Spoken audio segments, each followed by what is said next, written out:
In this video, I want to talk about goal setting for high achievement, because you can't actually achieve anything until you know what it is that you want to achieve. And that achievement, the thing that you want to achieve, is often referred to as a goal. Now, how does one define a goal? Well, Wikipedia defines it like this. A goal is a desired result that a person or a system envisions, plans, and commits to achieve. A personal or organizational desired endpoint in some sort of assumed development. Many people endeavor to reach goals within a finite time by setting deadlines. It's roughly similar to purpose or aim, the anticipated result which guides reaction, or an end, which is an object, either a physical object or an abstract object that has intrinsic value. Now, I suppose the best metaphor for defining a goal is actually to think about a game like football, soccer, or hockey. Here, the actual object that you aim for is called a goal. And you know that the objective of the game is to get the ball or the puck in the back of the net. And then you have scored a goal. You have achieved scoring that point. You have achieved scoring that goal.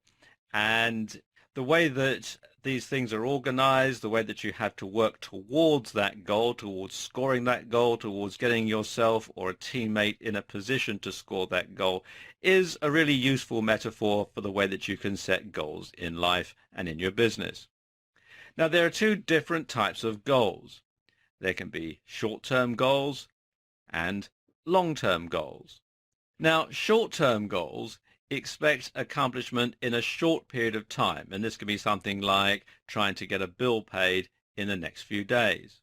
And short-term goals can be standalone accomplishments, or they can be steps along the way to achieving a long-term goal. So that short-term goal of getting the bill paid in the next few days could be a standalone accomplishment if it's just a small bill, or it could be making a mortgage payment that's a step along the way to achieving a long-term goal of getting your house note paid off, that sort of thing. Now, long-term goals are also called an objective, and they can take many years or even a lifetime to achieve.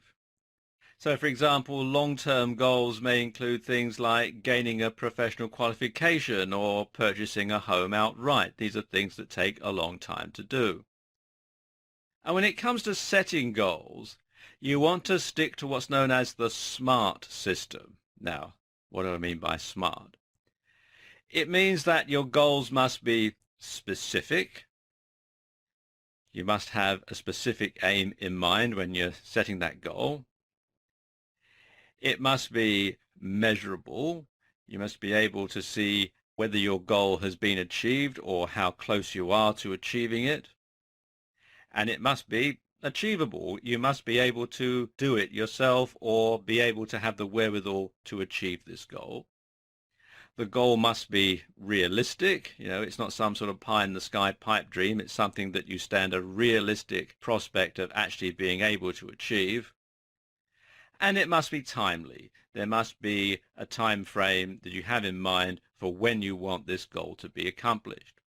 And if we go back to our sports analogy, if we go back to our soccer analogy, say, you know exactly what the goal is. The specific goal is to get the ball in the back of the net.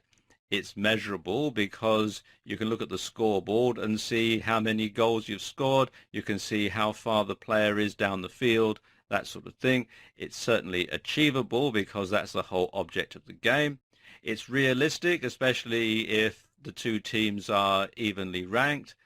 And it's timely. You have a set time in which the match is going to be played. So that fits into the SMART analogy as well. Now, when you're setting your goals, you want to start with the result that you want to achieve, and you want to work backwards from that. So to put it another way, you want to think about what you want to achieve.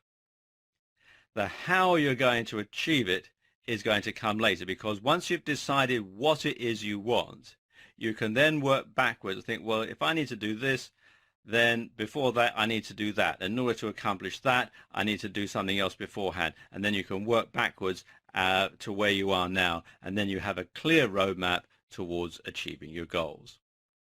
So there you go, a crash course on goal setting for high achievement.